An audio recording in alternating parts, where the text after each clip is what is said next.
What's up, guys? What's going on? So today we're going to be doing a few things on the Forester. I just took off the intercooler and I've started spraying it to get my XTI stencil on it too. So that's going to be nice. I'm painting it red to kind of match other parts around the car. It'll be red eventually, or are red already. While I have that out, I figured it's an easy time to put in the brace for the brake cylinder. Gives you a lot more access with the intercooler out because you can actually reach in from the side instead of trying to squeeze your hands in between the intercooler and then the side wall of the strut tower.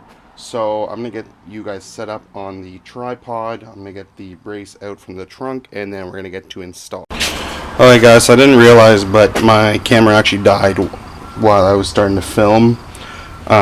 So I've got the support in, I'll show you that.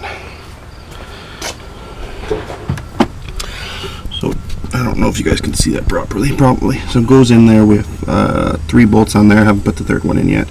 And then 1 bolt in the wheel well. Kind of a pain to get in, but I think it'll be worth it.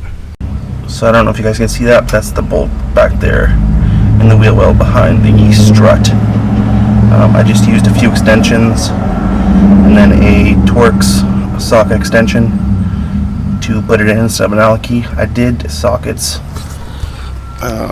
with the other ones instead of using the Allen keys that are provided, just because it's easier to get a lot more torque on it, so they would go in a lot easier.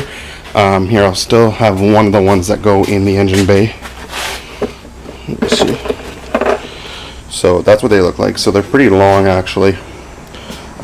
So it takes a good amount of turns to get them to go all the way in. So if you use the socket set, it's a lot easier, even though you can't get as many turns with that either. It's a tight area. If I didn't have the intercooler out, I think it would be a horrible job to try and get that in. Oh, voice crack right there. But yeah, I think it would be a horrible job to try and get it in. But I mean, it mounts literally right on top of the master cylinder for the brakes. So it's a tight fit. I'm sure there's other stuff I could take out of the way to make it a lot easier. I'm honestly debating right now putting in that 3rd bolt because I'll show you it's super stiff in there already. Like there's no play in it at all. It's not moving. Like it's not going anywhere. So I might just keep it like that because the other bolt is kind of more inside here, like you guys saw earlier. I'll try and show you again.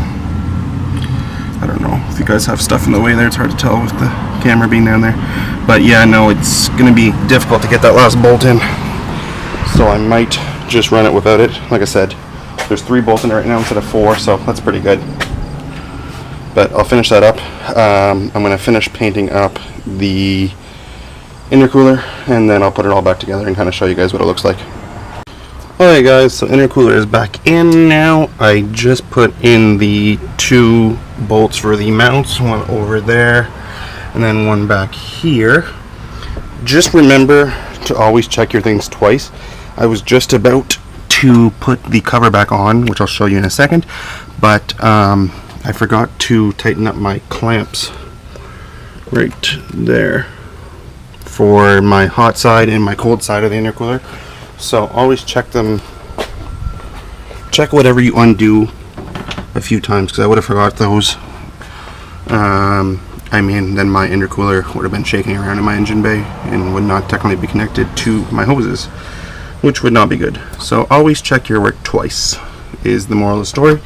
And another thing I just saw, which is funny, and I don't know if I'll be able to pick it up on the camera, is that these little clips here, I think you can see that, it says Nissan. They're actually Nissan clips inside my Subaru. I guess the Japanese JDM clans stick together. Alright guys, so everything's done. Here is the end product. I like it. It's pretty cool. I might have wanted to put it up a little higher, but when I did it, that was the middle of the intercooler, so I guess some of the intercooler kind of gets tucked down. But it looks nice. A little overspray in some of the corners.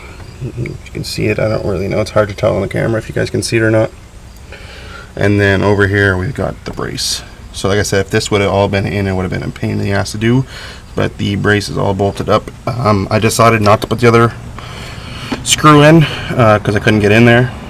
I guess I probably should have started with that one first. It's the furthest away, so might have made a little sense to start off with that one, but whatever, it is what it is. Like I said, it's not going anywhere. It's tough in there. And then I've got it secured to the master cylinder. So that's what it is. So sorry for freehanding the camera this time, guys. I know it's not ideal. It's a little shaky and everything too.